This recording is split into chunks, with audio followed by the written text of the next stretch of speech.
Hello learners, welcome to Sure Question Academy. Please watch the videos, like and subscribe to the channel. Hello welcome to our class. എപ്പോഴും ചോദിക്കാറുള്ള ഇലക്ട്രിസിറ്റിയുമായി relate ചെയ്ത വളരെ important ആയ ഒരു question pattern ആണ് നമ്മൾ ഇന്ന് ഡിസ്കസ് ചെയ്യുന്നത്. പാർട്ട് എ സബ് ക്വസ്റ്റ്യൻ എന്ന് നോക്കാം. സെയിം വോൾട്ടേജിൽ വർക്ക് ചെയ്യുന്ന ഹൈ പവർ അപ്ലയൻസിനാണോ അതോ ലോ പവർ അപ്ലയൻസിനാണോ ഇലക്ട്രിക്കൽ റെസിസ്റ്റൻസ് കുറവ്? ഉത്തരം ജസ്റ്റിഫൈ ചെയ്യുക.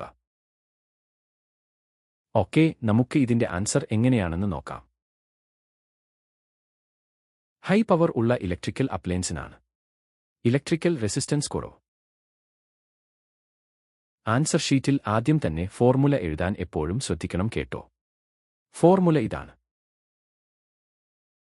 Power P equals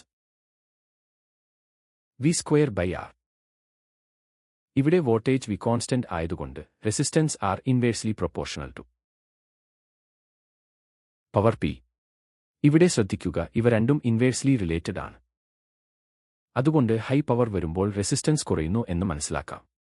full mark കിട്ടാൻ ഈ റീസൺ എപ്പോഴും എഴുതണം.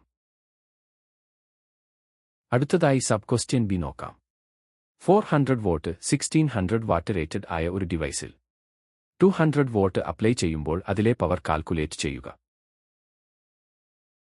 തന്നിട്ടുള്ളത് rated voltage V equals 400 volt, rated power P equals 1600 what. ഇത് സോൾവ് ചെയ്യാൻ ഒരു കാര്യം ഓർക്കുക: വോൾട്ടേജ് മാറിയാലും ഡിവൈസിന്റെ റെസിസ്റ്റൻസ് എപ്പോഴും കോൺസ്റ്റന്റ് ആയിരിക്കും. അതുകൊണ്ട് ആദ്യം നമുക്ക് കോൺസ്റ്റന്റ് ആയ റെസിസ്റ്റൻസ് R കണ്ടുപിടിക്കാം. Resistance R equals V²/P. Rated values substitute ചെയ്യുമ്പോൾ 400 × 400 ഡിവൈഡഡ് ബൈ 1600. ഇവ മൾട്ടിപ്ലൈ ചെയ്യുമ്പോൾ 1,60,000 എന്ന് കിട്ടും, ഡിവൈഡഡ് ബൈ 1600. ഇത് സിംപ്ലിഫൈ ചെയ്യുമ്പോൾ നമുക്ക് കൃത്യമായി കിട്ടുന്നത് 100 ഓം. കണ്ടില്ലേ, ഇതാണ് ആ ഡിവൈസിന്റെ കോൺസ്റ്റന്റ് റെസിസ്റ്റൻസ്.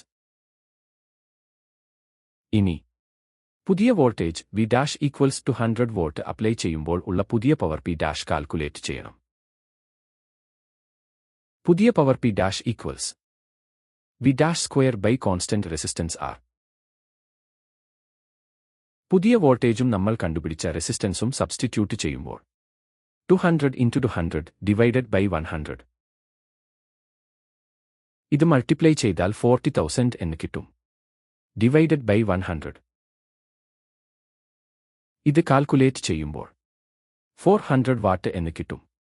ഫൈനൽ ആൻസറിന്റെ കൂടെ യൂണിറ്റ് എഴുതാൻ മറക്കരുത് കേട്ടോ.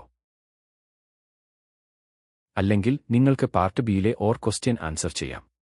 ഇത് എനർജി കൺസ്യൂംഡുമായി ബന്ധപ്പെട്ട വളരെ കോമൺ ആയ ഒരു ക്വസ്റ്റ്യൻ ആണ്. ക്വസ്റ്റ്യൻ ഇതാണ്: ഒരു വീട്ടിൽ 60 വാട്ട് ഉള്ള 4 ലാംപ്സ് ഡെയിലി 3 അവേഴ്സ് യൂസ് ചെയ്യുന്നു. അതുപോലെ 40 വാട്ട് ഉള്ള 6 ലാംപ്സ് ഡെയിലി 4 അവേഴ്സ് യൂസ് ചെയ്യുന്നു. 30 ഡേയ്സിലേക്ക് കൺസ്യൂം ചെയ്ത ടോട്ടൽ എനർജി കാൽക്കുലേറ്റ് ചെയ്യുക. നമുക്ക് പാർട്ട് ബി സോൾവ് ചെയ്യാം. ആദ്യം തന്നെ കിലോവാട്ട് അവറിൽ, അതായത് യൂണിറ്റിൽ എനർജി കൺസ്യൂംഡ് കാണാനുള്ള മെയിൻ ഫോർമുല ഇതാണ്: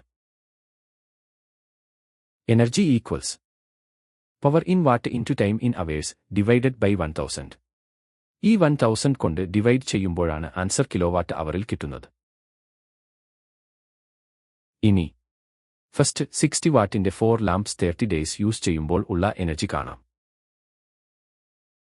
60 വാട്ട് ലാംപ്സിന്റെ energy equals 4 lamps into 60 watt into 3 hours into 30 days divided by 1000. മുകളിലെ വാല്യൂസ് മൾട്ടിപ്ലൈ ചെയ്യുമ്പോൾ 21,600 എന്ന് കിട്ടും, ഡിവൈഡഡ് ബൈ 1000. ഇത് സോൾവ് ചെയ്താൽ നമുക്ക് കിട്ടുന്നത് 21.6 കിലോവാട്ട് അവർ. നെക്സ്റ്റ് 40 വാട്ടിന്റെ 6 ലാംപ്സ് 30 ഡേയ്സ് യൂസ് ചെയ്യുമ്പോൾ ഉള്ള എനർജി കാണാം. 40 വാട്ട് ലാംപ്സിന്റെ energy equals 6 lamps into 40 watt into 4 hours into 30 days divided by 1000. ഇവ മൾട്ടിപ്ലൈ ചെയ്യുമ്പോൾ 28,800 എന്ന് കിട്ടും, ഡിവൈഡഡ് ബൈ 1000. ഇത് കാൽക്കുലേറ്റ് ചെയ്താൽ കിട്ടുന്നത് 28.8 കിലോവാട്ട് അവർ. നമ്മൾ ലാസ്റ്റ് പാർട്ടിൽ എത്തിയിരിക്കുകയാണ്. ഫൈനലി ടോട്ടൽ എനർജി കൺസ്യൂംഡ് കാണാം. ടോട്ടൽ എനർജി ഈക്വൽസ് 60 വാട്ട് ലാംപ്സിന്റെ എനർജി പ്ലസ് 40 വാട്ട് ലാംപ്സിന്റെ എനർജി. നമ്മൾ കാൽക്കുലേറ്റ് ചെയ്ത വാല്യൂസ് സബ്സ്റ്റിറ്റ്യൂട്ട് ചെയ്യുമ്പോൾ 21.6 പ്ലസ് 28.8. ഇത് ആഡ് ചെയ്യുമ്പോൾ നമുക്ക് കിട്ടുന്നത് 50.4 കിലോവാട്ട് അവർ. അതായത് ആ വീട്ടിൽ 50.4 യൂണിറ്റ്സ് കറന്റ് യൂസ് ചെയ്തു. എക്സലന്റ്. ഈ പാറ്റേൺ ക്വസ്റ്റ്യൻസ് നന്നായി പ്രാക്ടീസ് ചെയ്യുക.